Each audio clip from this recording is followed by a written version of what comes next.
제가 이게 선교사님들 보면서 저도 선교사지만 어떤 것들을 생각하냐면 우리 선교사들도 이렇게 보면 뭐 자신이 한 일에 대해서 조금 이렇게 약간 부정적인 얘기하면 굉장히 서운해 하세요. 저도 좀 그런 편이 있어요. 근데 왜 그럴까 생각해 보니까 우리가 이제 하나님을 위해서 뭔가 한다고 하는 동기는 옳잖아요. 그러니까 우리 그런 성향이 있는 것 같아요. 우리가 기본적으로 하나님을 섬긴다고 하는 그 동기가 옳기 때문에 그러면 우리가 하는 것들에 대해서도 다 옳다라고 생각할 가능성이 많다는 거죠.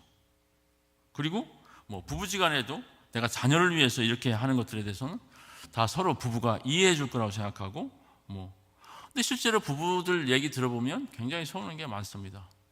그래서 저도 이제 그 인터서브에서 선교사 후보들을 만나기도 하고 그러면 항상 제가 물어보는 게 뭐냐면 부부지간의 관계가 어떤가를 물어보는데 저는 대충 안 묻고 점수로 물어봐요. 자, 1점부터 10점까지 이제 아내와 남편에게 따로따로 물어봅니다. 그럼 몇 점 정도인 것 같습니까? 그러면 이렇게 점수를 얘기하고 그러면 남편에게 물어보고 또 아내에게 물어봐요. 그러면 나머지 거기 만약에 8점 정도 나왔으면 그 좀 2점 정도가 뭐가 부족하다고 생각합니까? 뭐 원하는 게 뭡니까? 이렇게 물어보기도 하거든요. 선교사가 되는 데 있어서 여러 가지가 중요하지만 저희들이 굉장히 중요하게 보는 게 부부관계예요. 부부관계가 안 되면 선교지에 있지를 못합니다. 또 자녀들과 어려워지면 또 돌아와야 되고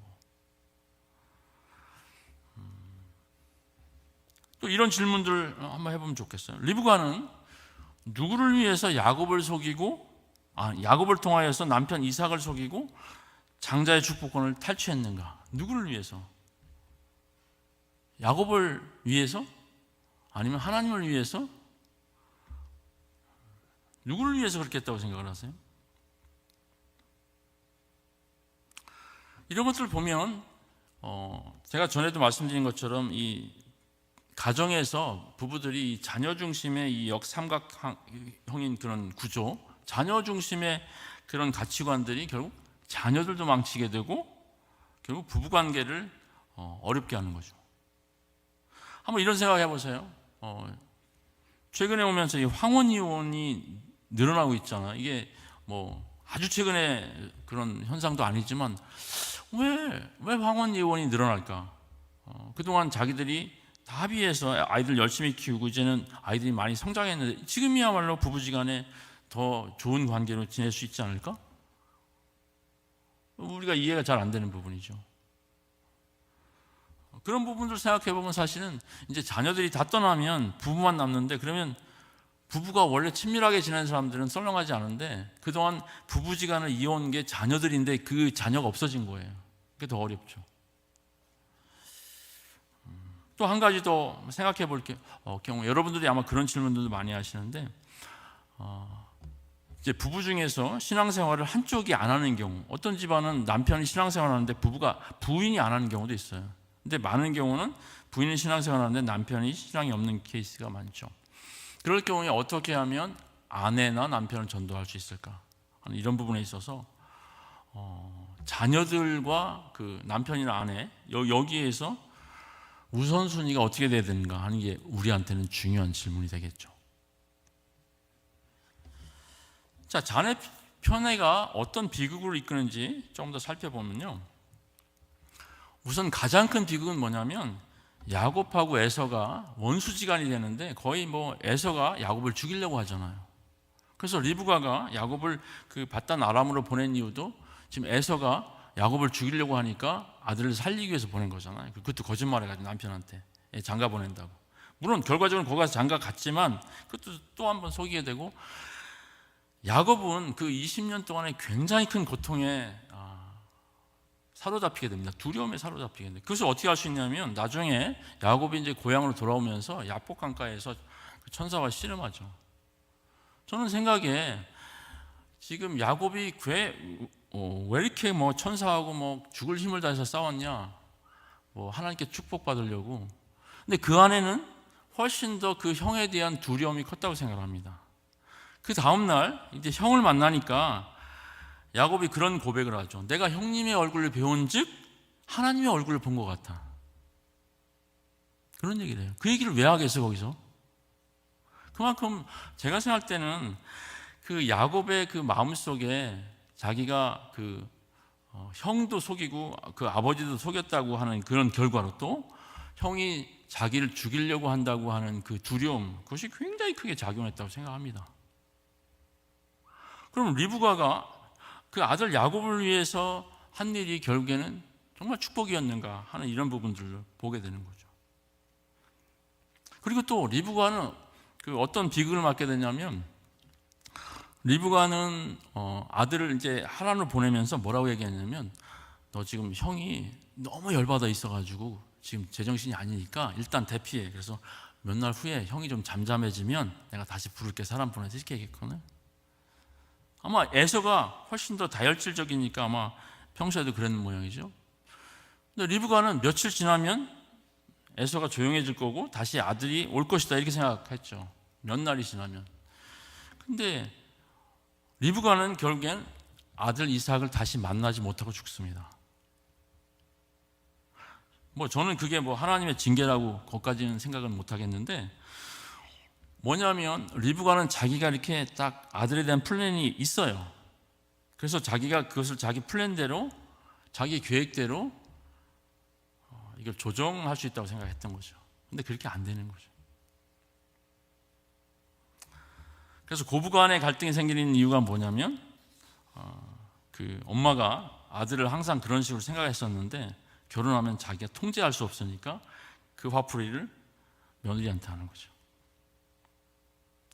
근데 이런 자녀 편애에 대한 가장 큰 비극은, 아까 제가 야곱 같은 경우는 그 형에 대한 두려움, 무서움 이런 것도 있고, 리브가는 아들을 만나지 못하는 그런 것도 있다고 말씀드렸지만, 더 큰 그 비극은 뭐냐면, 이 편애를 경험한 사람들은 결국 다른 사람들을 편애하게 된다는 거예요. 여러분, 그 야곱도 결국에는 아들을 12를 낳았지만 나중에 요셉을 굉장히 편애하게 되고, 그래서 이제 형들이 요셉을 팔아넘기게 되잖아요. 그래서 요셉이 없어진다면 또 베냐민을 편애해요. 그게 잘 없어지지 않습니다. 자녀뿐만 아니라 편애를 경험한 사람들은 다른 사람들을 공정하게 대하기가 굉장히 어렵습니다. 근데 그것이 우리가 하나님의 성품으로 계속 거룩해지는 데 있어서 문제는 뭐냐면, 하나님은 차별이 없는 분이라고 하는 거예요. 그래서 어떻게 하면 우리 자녀들이 그 하나님의 성품을 더 닮아갈 수 있을까 하는 그런 부분이죠. 제가 좀 말씀을 오늘 좀 전체적으로 정리를 좀 하고 싶은데요. 또 정리를 하면서 이런 질문을 한번 좀 해보면 좋겠는데, 왜 부부 관계가 자녀들이 없을 때는 알콩달콩 잘 살았는데 자녀만 나면 자녀 중심으로 변질되는가 하는 이런 부분이에요.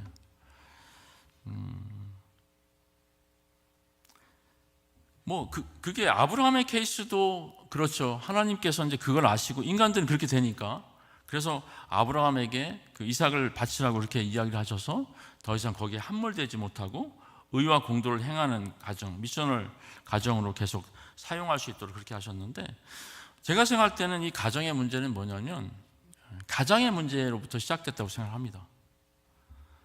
아까도 우리가 본 것처럼 이삭은 계속해서 자기가 중심적으로 이 가정에서 생각해야 되는 건 뭐냐면, 하나님께서 이 아브라함과 자기 어머니 사라에게 명령하신 여호와의 길로 행하면서 의와 공도를 행하는, 우리가 지난번에 황 목사님하고 체데크하고 미시파트 이야기했잖아요.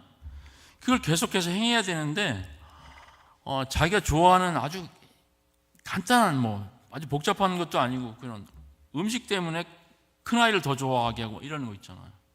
그러면 거기서 중심이 흐트러지는 거죠. 그러면 우리가 금방 생각해도, 그러면 그런 사람이 과연 아내 리브가하고 친밀했겠느냐 하는 것이에요. 가정에서 리더십이 있는, 리더십 중심인 이 가장의 중심성을 잃어버리게 되면 아내가 굉장히 힘들어지죠. 그래서 제가 생각할 때는 리브가가 남편에 대한 어느 정도까지는 남편 이삭에 대한 신뢰가 있었다가 어느 정도 가면서 남편 이삭에 대한 신뢰가 약해지지 않았는가. 그리고 그 대체되는 대상을 야곱을 고른 거 아닌가. 그런 생각이 듭니다. 그렇게 되면 또 부인 입장에서는 뭐냐면 남편이 가정에 대한 중심을 못 잡으면 자신이 가정에 대한 중심을 잡아야 된다는 강박관념이 생기게 되는 거죠. 보통 이런 케이스가 의외로 많은데요. 제가 사역했던 몽골이나 거기도 보면 가요 중에서 굉장히 많은 주제가 뭐냐면 어머니에 대한 노래예요. 뭐 애짐인데 그래가지고 시골 같은 데 가도 사람들 노래하기 시작하면 거의 다 어머니에 대한 노래예요. 아버지에 대한 노래는 없어. 도대체 그 사람들은 아버지 없이 어떻게 태어났지? 심지어는 성경에도 보면 저는 불만인 게 뭐냐면 어머님이 읽어주시는 성경 뭐 이렇게, 아버지는 성경을 안 읽어주는. 그래서 대부분의 민족들이나 이런 데 보면, 선교지에 보면 거의 목의 중심의 사회가 형성되어 있는데 그것은 사실 자연스러운 건 아니죠. 남편들이 중심의 역할을 못하기 때문에 대체품이 생기는 이런 부분이죠. 마지막으로 생각해야 되는 게 뭐냐면, 이건 정말 저는 심각하게 좀 우리가 생각해 보면 좋겠는데, 이 부부관계의 본질적으로 부부관계는 어떤 것이며 또 부모와 자녀들과의 관계는 어떤 것인가 하는 부분들을 좀 살펴보면 좋겠습니다. 우리가 아는 것처럼 우리가 촌수로 따지면 부부관계는 몇 촌이죠? 0촌이죠. 네. 이게 촌수가 없어요. 그냥 0촌이에요. 영순이에요. 그죠? 근데 부모와 자녀 사이는 몇 촌이죠? 1촌이죠. 그리고 형제들 사이에는 2촌, 3촌 이렇게 넘어가죠. 그러면 누구에게 우선순위가 있는 거예요? 청약순으로 가는 거잖아요. 영순위, 분양순위 이렇게 되는 거잖아요. 저는 그게 굉장히 의미가 있다고 생각합니다. 근데 이 좀 관계가 촌수도 굉장히 가깝지만 부부 관계하고 부모와 자녀들 관계는 굉장히 또 이게 또 좀 차이가 있다고 생각합니다. 부부 관계는 사실은 언약 관계거든요. 생물학적인 관계가 하나도 없어요. 소위 말해서 이렇게 피가 섞인 사이가 아니에요. 그래서 부부 관계는 이 언약이 파괴되면 끝나는 거예요. 남남이 되는 거예요. 근데 자녀와의 관계는 생물학적인 관계예요. 그래서 이거는 물론 그 안에도 언약적인 관계가 있지만 훨씬 더 우리는 생물학적인 관계에서 이게 잘 반응하죠. 그래서 사실은 의외로 부부관계가 더 친밀해야 되는데 잘 안 되는 이유는 우리의 그 몸 자체는 이 생물학적인 관계에서 훨씬 더 반응을 더 예민하게 하는 것 같아요. 그래서 부부관계가 친밀해지려면 계속해서 헌신을 해야 됩니다. 부부관계가 시간이 지나면서 계속 더 깊어지지 않는 것은 문제가 큰 거예요. 그건 뭐가 같으냐면 우리가 시간이 지나가는데 더 거룩해지지 않는 거하고 저는 비슷하다고 생각합니다. 그래서 제가 굉장히 우리 속담 중에서 이건 거의 영적 전투에 가깝다라는 말이 하나 있는데 뭐냐면 피는 물보다 진하다는 거예요. 그런 얘기 들어보셨어요? 제가 저희 어머님한테 예수 믿으세요 맨날 막 할 때마다 어머님이 이 말 들이댔는데, 기태야, 네가 아무리 교회를 중요하게 여기고 뭐 예수 믿는 사람 중요하게 여겨도 형제가 훨씬 중요해. 가족이 최고야. 그러면서 하시는 얘기가, 기태야, 피는 물보다 진한 것이야. 원래 피가 pH라고 하죠. 농도가 훨씬 더 진해요. 그건 사실이야, 물보다는. 근데 이게 피는 물보다 진하다고 하는 말 속에는 뭐가 있냐면, 아무리 사회학적으로 다른 관계가 중요해도 결국 가족관계를 뛰어넘을 수 없다는 거예요. 우리가 교회 생활을 하면서 우리가 가정이 있고 교회가 있는데, 사실은 이 교회가 가정에 빗대면서 성경에서 많이 나오는데 그걸 잘 이해하지 못하는 이유가 뭐냐면, 저는 우리가 이 말을 넘어서지 못하기 때문이라고 생각합니다. 피는 물보다 진하다. 그러면서 우리가 예수님께서 하신 얘기를 다시 한번 좀 생각해 보면 좋을 것 같거든요. 가족들이 예수님을 만나러 왔을 때 사실은 마리아도 늘 메시아에 대한, 아들이 메시아라고 하는 것을 알고 있었고 했지만 사실은 그날 여러 가지인데 혼돈이 있었죠. 형제 자녀들하고 찾아왔을 때 예수님께서 그렇게 말씀하셨어요. 누가 내 부모요 형제요 자매냐. 그래서 하나님의 말씀대로 행하는 자가 내 부모요 형제와 자녀다, 그런 얘기를 했습니다. 이것이 우리가 이 교회 공동체에서 갖는 굉장히 큰 도전이에요. 그래서 우리 각 교회 공동체가 있고 또 각 가정이 있을 때 이 가정 공동체와 교회 공동체가 서로 어떻게 연관성이 서로 가져가는가 하는 것이에요. 교회 공동체가 더 성숙해지면 성숙해질수록 저는 가정 공동체들이 각 교회에 속해 있는 가정 공동체들이 더 긴밀해진다고 생각합니다. 또 가정 공동체들이 더 긴밀해지면 긴밀해질수록 교회 공동체도 더 친밀해진다고 생각합니다. 이 서로. 그러면 오늘 이런 말씀에서 어떤 교훈을 좀 얻으면 좋을까 좀 정리를 하고 맞추면 좋겠는데요. 우선 분명하게 생각하는 게 뭐냐면 우리가 하나님 나라에 관한 미션이 우리의 미션인데 이 자녀 양육이라고 하는 미션과 충돌한다고 하는 것이에요. 이건 뭐 전에 아브라함에서도 봤잖아요. 어떻게 하나님께서는 한 가정을 통해서 복의 통로로 복이 계속 흘러가게 하실까 이런 부분인데 우리가 그거에 대한 감각을 놓치면 자녀를 양육하는 것이 우리에게 가장 큰 미션이 된다는 거예요. 그리고 가정이 건강하게 되려면 우리가 하나님 나라를 향한 미션에 충성해야 된다는 거예요. 가정이 건강해지려면 가정을 뛰어넘는, 가정을 넘어서는 미션이 없으면 다 가정에 함몰되기 때문에 굉장히 어렵습니다. 그런 면에서 우리에게는 굉장히 견고한 믿음이 좀 필요해요. 제가 한번 시편을 보다가 시편 37편 25절에 이런 말씀이 있는 걸 발견하게 됐어요. 표준 세번역 번역인데요. 읽어볼게요. 나는 젊어서나 늙어서나 의인이 버림받는 것과 그의 자손이 구걸하는 것을 보지 못하였다. 다시 한번 읽어드릴까요? 나는 젊어서나 늙어서나 의인이 버림받는 것과 그의 자손이 구걸하는 것을 보지 못하였다. 저는 이것이 우리가 자녀들을 향해서 믿음을 갖는데 굉장히 중요한 말씀이라고 생각합니다. 물론 성경에서 이 말씀 외에도 굉장히 많은 부분에서 이런 부분들이 나와 있습니다. 이게 왜 중요하냐면 우리 부모들은 자녀들이 제일 잘 되게 하기 위해서 자녀들한테 굉장히 집중해요. 근데 이 말씀을 보면 우리가 어떻게 하게 되냐면 자녀들이 잘 되기를 바래? 그러면 네가 의롭게 살아. 이런 말씀이라고 생각합니다. 여러분들이 아마 주변에서 또 보시는 것처럼 여러분들이 아마 그 간증집이나 이런 것들 보면 항상 거기에 나오는 사람들의 그 부모가 어떤 사람들이었는가를 살펴보면 대부분 그 사람이 훌륭한 것도 있지만 그 부모들이 이미 경건한 삶을 살았던 분들이거든요. 그래서 제가 이 말씀을 보면서 자녀들이 복을 받는 것은 그 자녀들의 탁월함 이거 이전에 그 부모들이 하나님 앞에서의 그 의롭게 살려고 하는 그런 헌신이 중요하구나 이런 생각이 들었던 거죠. 그러니까 아브라함의 그런 헌신이 이삭 가정에게 넘어가고 이삭의 헌신들이 또 야곱 가정에 넘어가고 계속 대를 이어서 넘어가는 거잖아요.